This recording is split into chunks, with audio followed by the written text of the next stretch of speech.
I'm making a documentary photo book about Camp Beagle, the longest running animal rights protest camp in history. When I tell this to people, they tend to remember the first word what I said, which is documentary. From that point onwards, they assume that I'm making a movie, which is incorrect. Because I'm a photographer and I'm working on a good old-fashioned photo book. Nevertheless, I love cinema, so I decided to make a movie about my photo book project. So how did I ended up in England, along the road, photographing day and night, and living in a protest camp? Not so long ago, I didn't even know what is a protest camp. Maybe I was living under a rock, I don't know. Actually, I grew up in Hungary.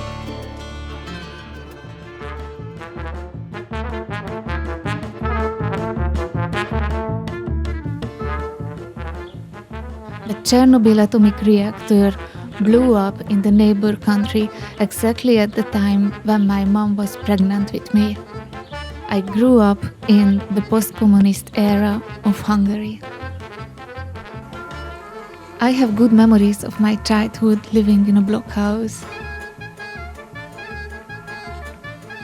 Sometimes people ask me how did I experience the breaking down of the Berlin Wall. Honestly, I have no memories of it. I was busy living my own life, doing my own things.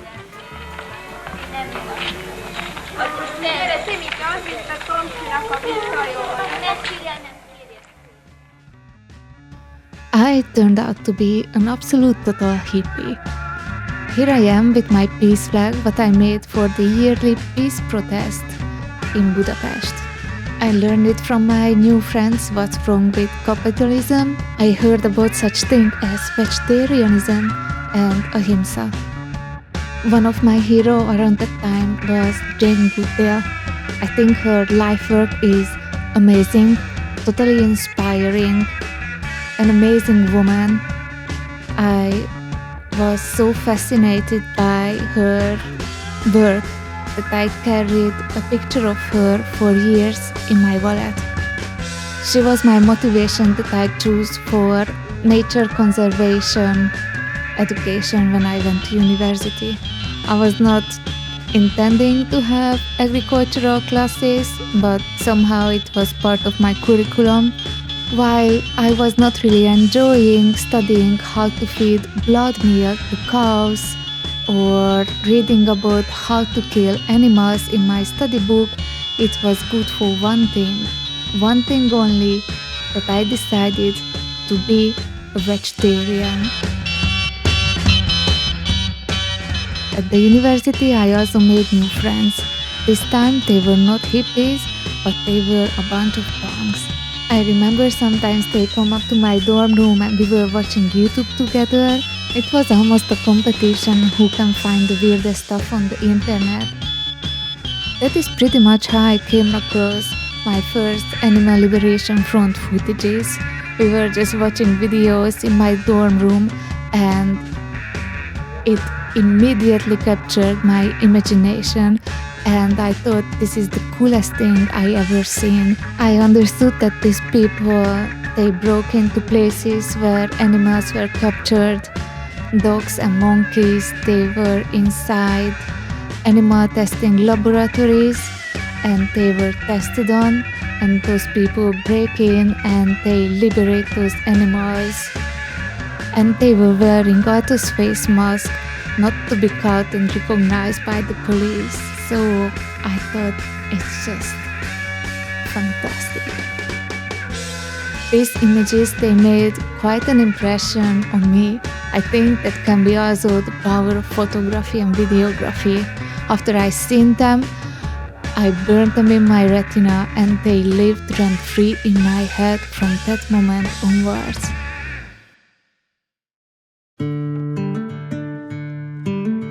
I've spent 3 years of my life walking around in this water technology lab.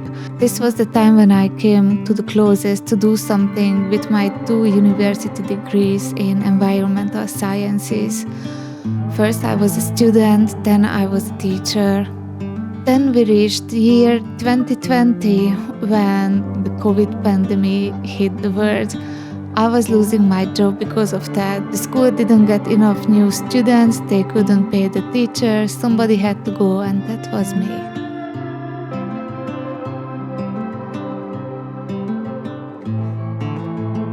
I adopted my dog Boris.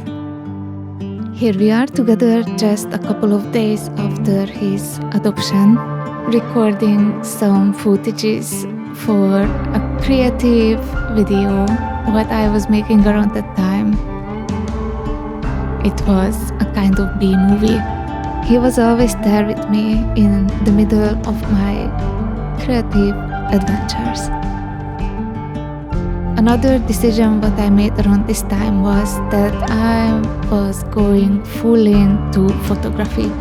Photography was my current favorite art form I was practicing. In the beginning, I liked taking photos of quiet places, which aligned nice and smooth with my introverted nature. I've spent the coming years to master photography. I built my own home studio.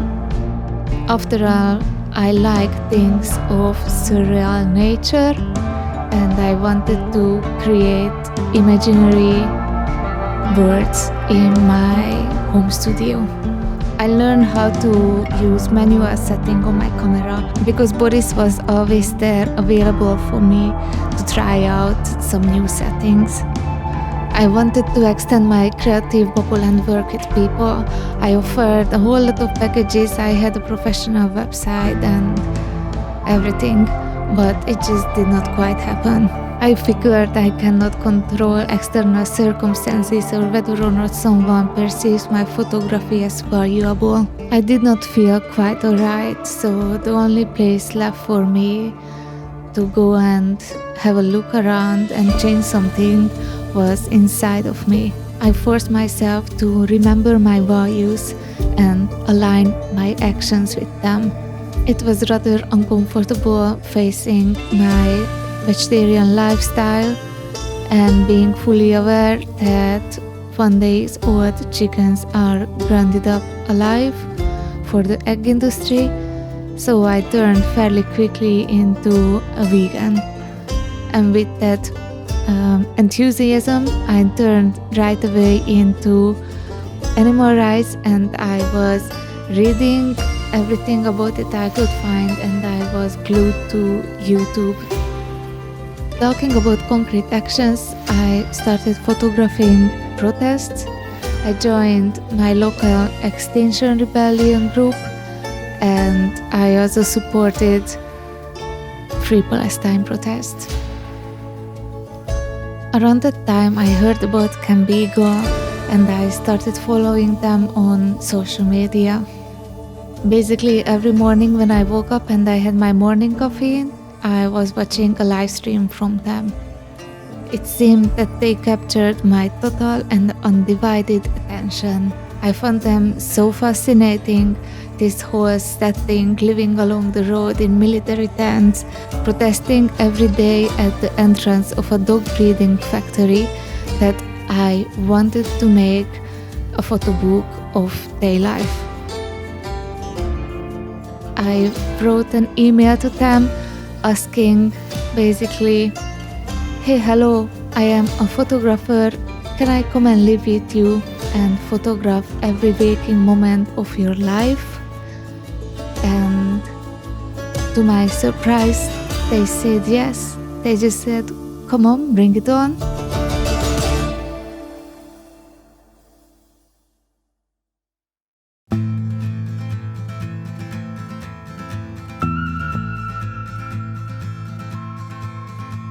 I have landed right in the middle of a demonstration.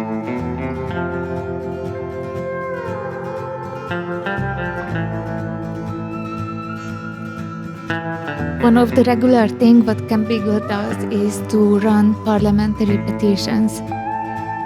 I arrived on the day when the petition was debated in Parliament. So imagine people standing with banners and flags on the street to raise awareness about the debate what's going on inside the Parliament.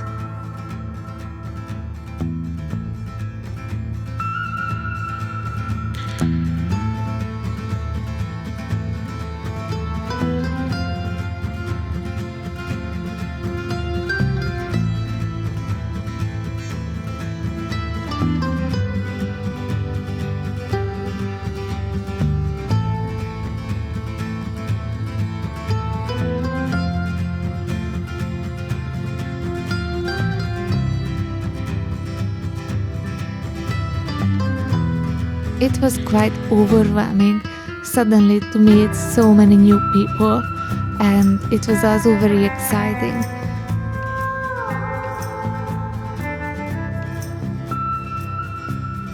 I traveled the whole night through just to reach this demonstration on time, to be here and take the photographs.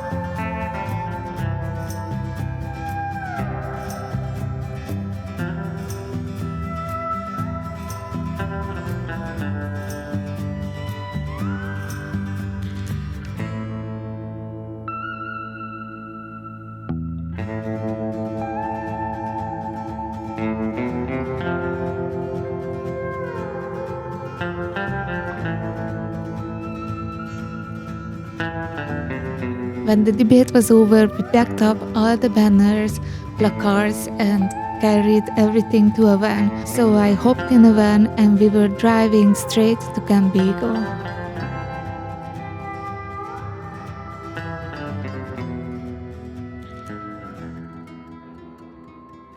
I found it to this day very special when I see the boards protest side ahead.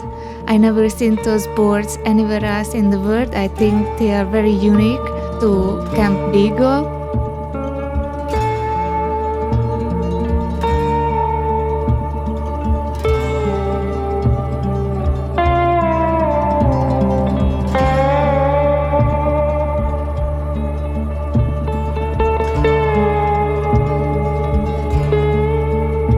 As we were driving closer to camp, I started recognizing the tents.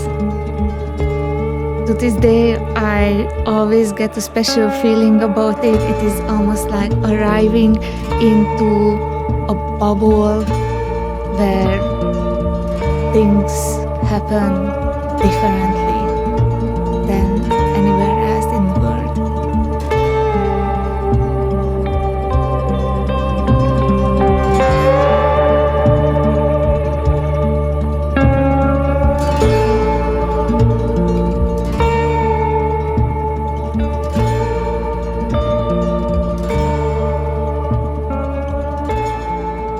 We arrived from London in the middle of the night, and I had no problems falling asleep on the couch after all day traveling, photographing and meeting new people.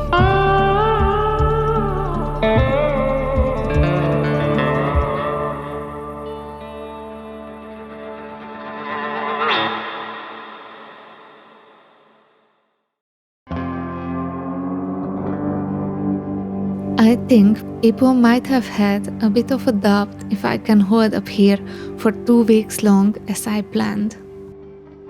There are some special circumstances at camp, like the shower situation, toilet, and I just call it the wildlife. And to mention the obvious, Camp Beagle is situated right next to a dog breeding facility where thousands of dogs are locked into cages, and we can hear their desperate barking 24/7 non-stop.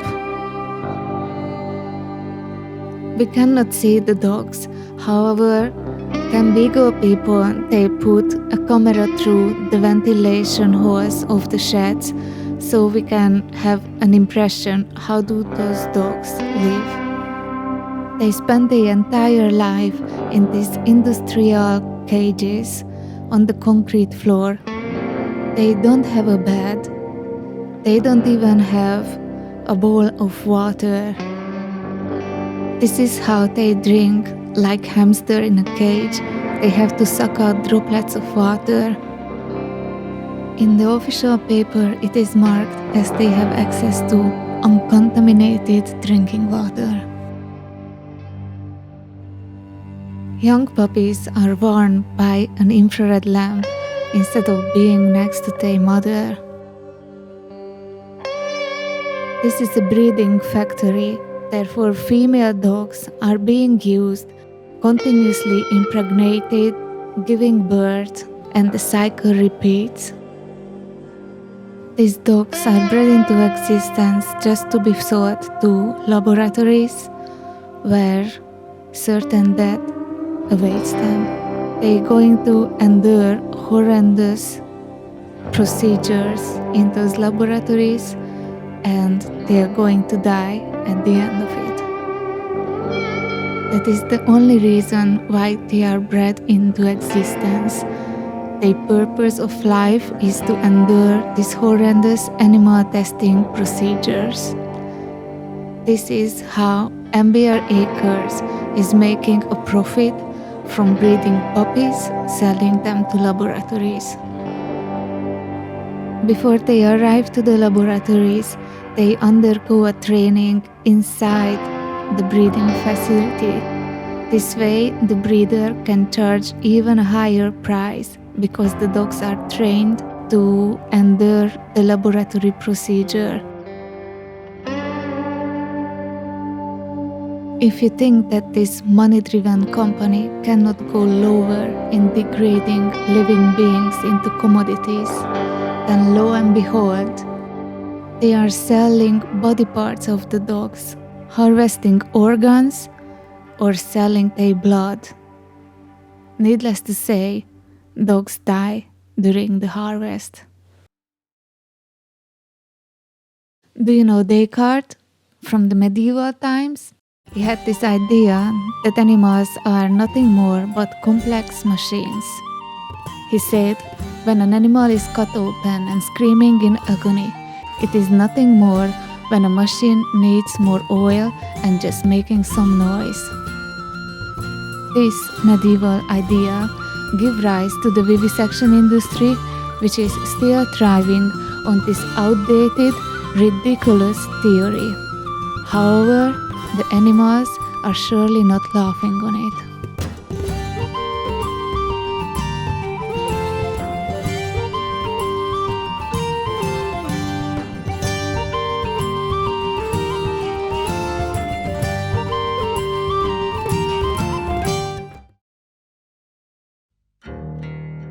You might ask, why the hell on earth would I like to stay here?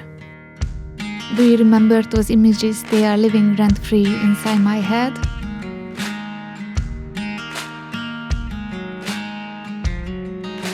This old footage was captured during the 1990 ALF raid at Harlan Interfauna. These people were liberating 82 beagles and 26 rabbits that night. The animals were caged inside the breeding facility. And now let's go 35 years fast forward to put together this puzzle. The breeding facility kept on existing exactly at the same place. Only the name and the ownership changed. Now it is not Interfauna, it is called MBR Acres. It is the exact same location and the exact same building. So what about the people who were participating in the 1990 ALF raid? Some of them were caught and went to jail for this action. One of them was John Curtin. So, do you know John from Camp Beagle? That is the same John who participated in that raid.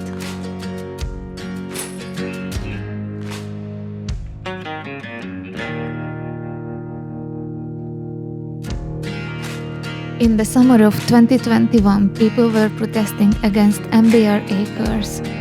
From this protest, a whole protest camp grew out called Camp Beagle.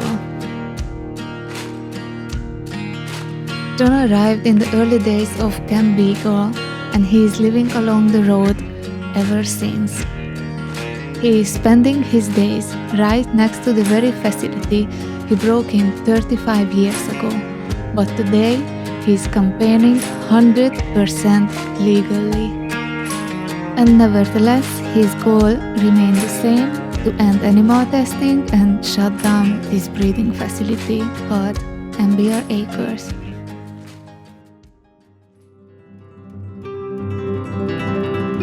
I found it so fascinating that everything what this old video footage represents to me, it didn't end in 1990. Most of the times I seen John on the live stream because he is the spokesperson of the campaign, but I knew that there are more people, and I was just so curious how it could be to live in that protest camp.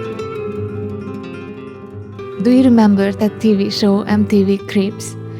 When people went along to see someone else's house, they opened the door and they say, "Welcome to my crib." I wanted to have such a tour and look around, see every aspect of Camp Beagle. I wanted to see the good, the bad, the ugly, the weird, and everything.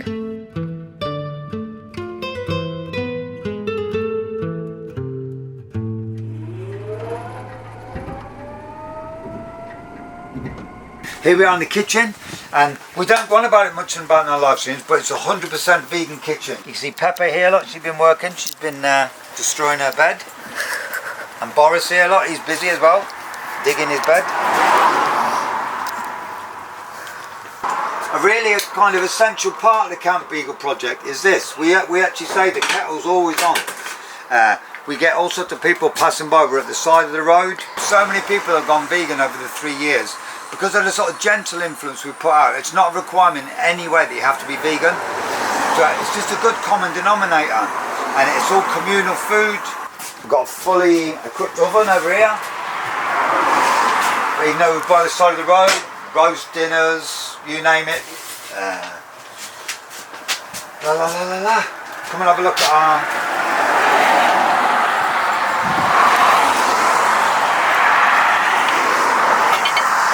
water. Got a little fridge here, made a fridge. It works really well. Come and have a look in here. Look at all the banners. Here we have it's one of our storerooms. Have a look here, look. Merchandise, our leaflets and t-shirts, placards.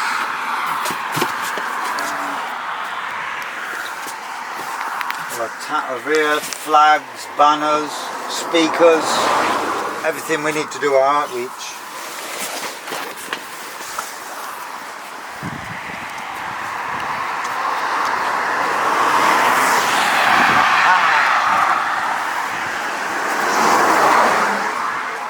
And it's our headquarters. We've got our electric stuff, our drone. All our solar panel chargers. Emma. Willow. Ready? You can see beagles, beagles, beagles, beagles. We're unashamedly kind of beagle obsessed.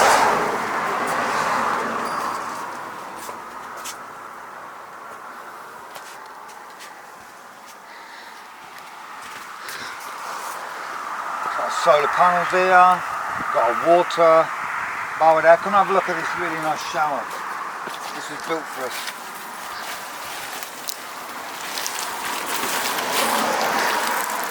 Look at this, all mod cons. And this is our little camp. Luxury.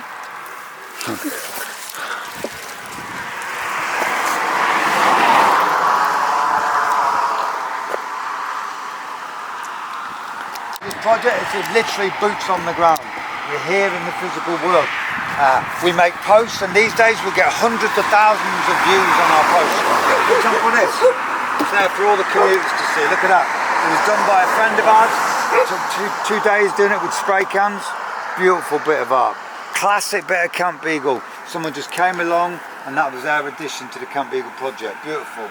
Gate to Hell. Once upon a time this place was secret. Even the local people, even the neighbours hardly knew about it. Let alone the people in the local villages. They knew nothing of this place. Now the whole world knows about it. Here you see we've got the banners. This is where the workers will be coming out. They lock themselves in there at 8 o'clock and come out at 4 o'clock. There's only security guards after 4 o'clock. It's about 3:30 now, so they'll be coming out now. Look at Pepe, look.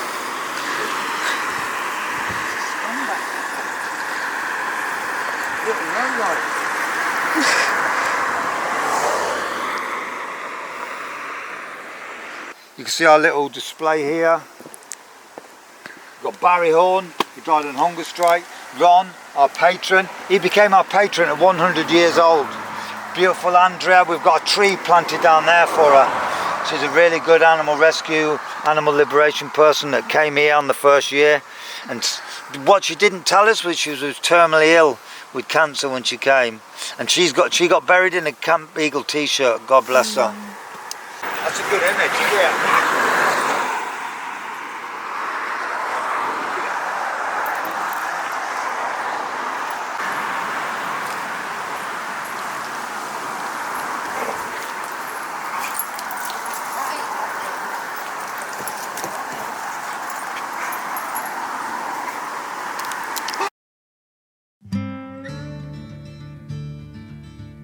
I figured if I'm curious how is living life in a protest camp, there must be other people out there who want to have a peek inside. That pretty much sums up how I came to the idea to document every aspect of the life of the people who are living in that protest camp. I knew I wanted to take different type of photos what I normally see in newspapers. For me, those photos, they seem a bit distant. I myself like much more personal photos.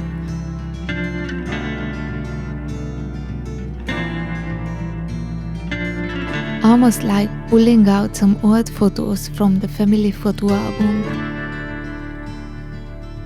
I figured if I want to take this type of photos, it is not enough just to come and go with him one day like most photographers do, but I needed to stay to take the type of images what I had in mind.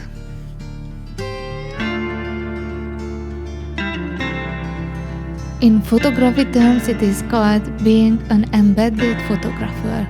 It means that I'm staying at the place where I take the photos and become part of the group. That way I get more personal photos as an inside member of the group.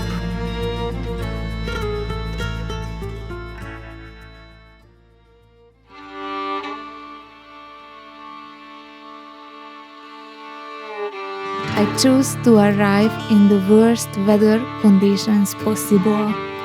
I wanted to capture the hardships what people have to endure here at camp, and I chose to arrive in February.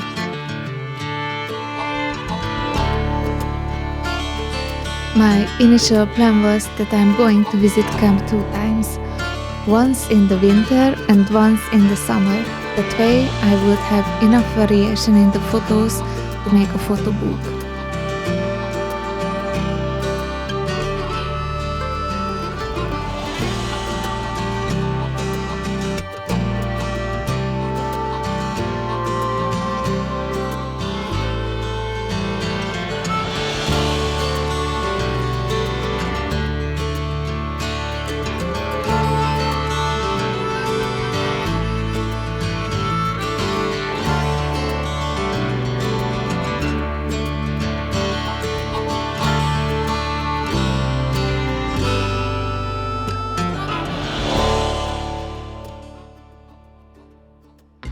Little did I know that my initial 2 weeks plan will turn into months, and the few hundred photos that I planned to capture will be eventually more than 10,000 photos.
Obviously, I have a fascination with this type of actions.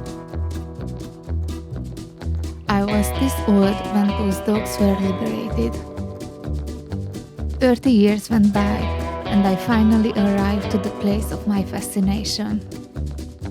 Not that I'm looking back at my arrival, I have to admit I might have arrived with slightly unrealistic expectations.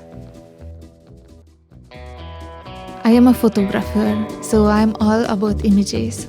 I associate people wearing face masks with someone who is ready to break the law. Anytime when a liberation action happened, it happened in complete secrecy. Therefore, when a protest is publicly organized on Facebook, it lacks any secrecy. I am attending protests, but I do not expect anymore that a big revolution is going to happen on that day, whether or not people are wearing face masks. You might think that the number of the people would be high enough, or the enthusiasm would be overwhelming, and something would happen to the facility, like the breaking down of a Berlin Wall, but so far I didn't witness it. Gathering and protesting, it doesn't mean breaking the law. It is a peaceful protest then, where face masks seem a bit unfunctional. However, there are cameras all over watching us, and I understand the privacy reason of people they choose to wear face masks.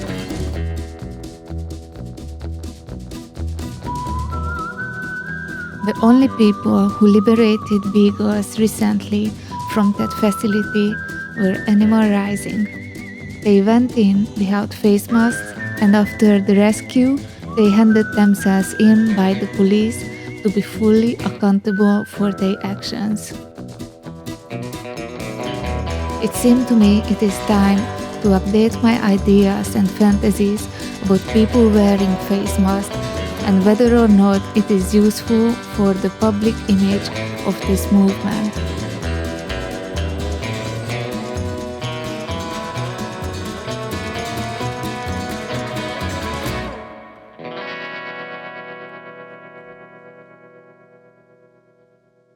love and compassion. I'm not aware of that being a crime. Yeah, like, yeah, man. Love you to pieces. Everyone loves you. But my God, you've given the world a Christmas present here. Nothing more beautiful could have happened. Extraordinary. You're right in the back there? Oi, oi. Isn't this wonderful, people? Isn't this just wonderful? So there's people getting down now by the look of it. Or maybe not. We can't hide our joy. And you're going to cheer the whole world up. You cheer the entire animal liberation movement throughout the world. When we raided this place 30 years ago, we did for two reasons. One is liberation. You achieve animal liberation. You've done it. You've done it. But it's the iconic image of liberation. And what it does is it encourages people to take action. It cheers them up. We're all crushed. This will brighten us up. Action will come from this. You've done it. Yeah, man. Whoa, yo, love you to pieces. And you know it. It's worth being born for, isn't it? They're going to so scratch their heads. You are a nightmare to the authorities. You are a nightmare. If you're running away, they can deal with that. Like when I did it, I pleaded honest intent, as you'll be doing. But you're not even running away. You know what I mean? It's like you are a nightmare for the CPS and the cops. A nightmare. If people do what they do, you're choosing that, and I love you. And if it's the most unaccountable industry perhaps left in the world. Well, next, who else is like this? The military, I suppose. Here's another person, another wonderful being. Yes. Free the Beagles! Love you. Thank you. Thank you so much. Happy solstice.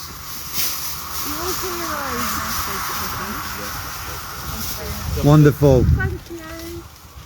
It's a planned action by Animal Rebellion. They plan to be arrested, people. It seems a bit counterintuitive, doesn't it? But they know what they're doing. They know what they're doing. The authorities don't know what they're doing. They're a nightmare for the authorities, this action. It's come a long tradition of people who break the law in order to make the world a better place. The Martin Luther Kings, Nelson Mandela, the suffragettes in this country, the animal liberation movement. Love you.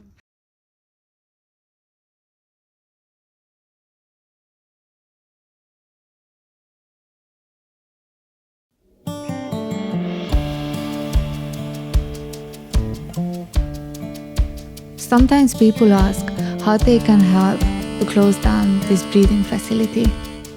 There is no concrete answer. There is no one magic solution. We encourage everyone to contribute whatever way they can. I am a photographer, therefore I am making a photo book. If you are a singer-songwriter, write a song. If you are a graffiti artist, come and paint a graffiti. The more people know about this issue and the more people talk about it, the higher the pressure will be to close down this facility and end animal testing. I'm certain that one day people will look back to this era that we are living in and wonder how could we as humans allow animals to be treated like this. But we are not in the future yet. We are here and we have to find a way to make a change for these animals. But there is no pre-written script how to do it.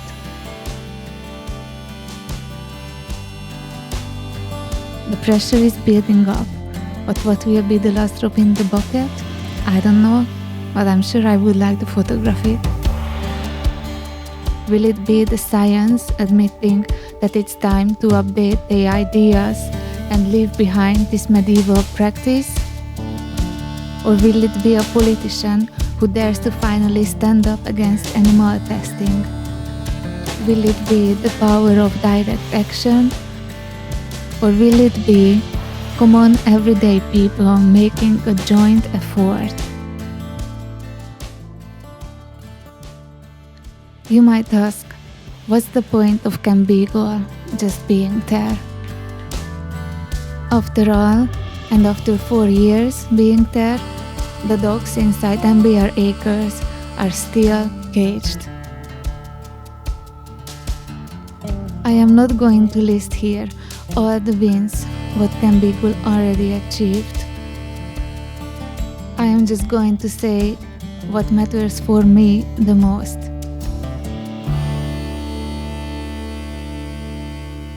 I am terrified of a world where people get so numb that they don't even bother anymore to stand up for the things what's right, to stand up in the face of indifference, to fight against all odds just because this is the right thing to do. What did Camp Beagle achieve for me personally? It was keeping my faith in humanity just at the time when I was about to lose it.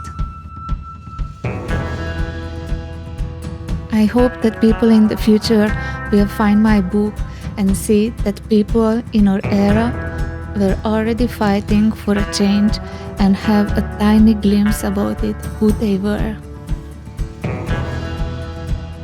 I keep on photographing, documenting and archiving in spite of some difficulties like the theft of my camera and the loss of thousands of my photos, or the distance that I have to travel to reach Camp Beagle. I keep on going against the technical hitches. Like one day, a tiny piece of my equipment got lost somewhere underneath the couch at camp. I kept searching for it for hours. John was there in the tent. He just said, he likes my attitude, never give up.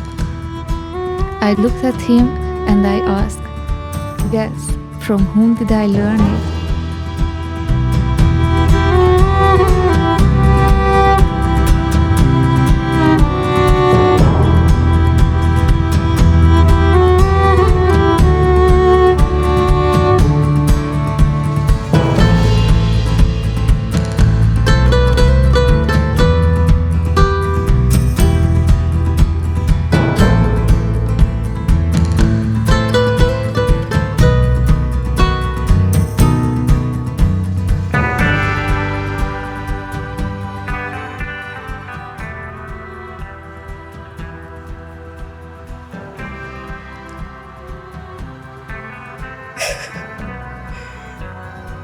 Du kunne fått den här blommorna här. Ja. Husen. Det är klart.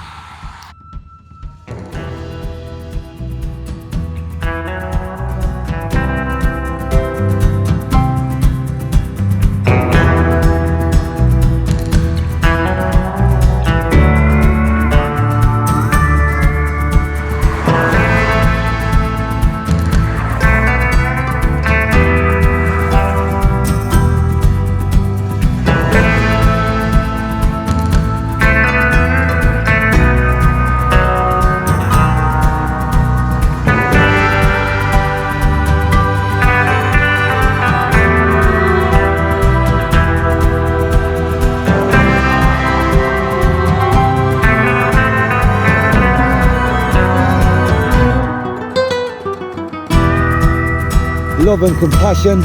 I'm not aware of that being a crime.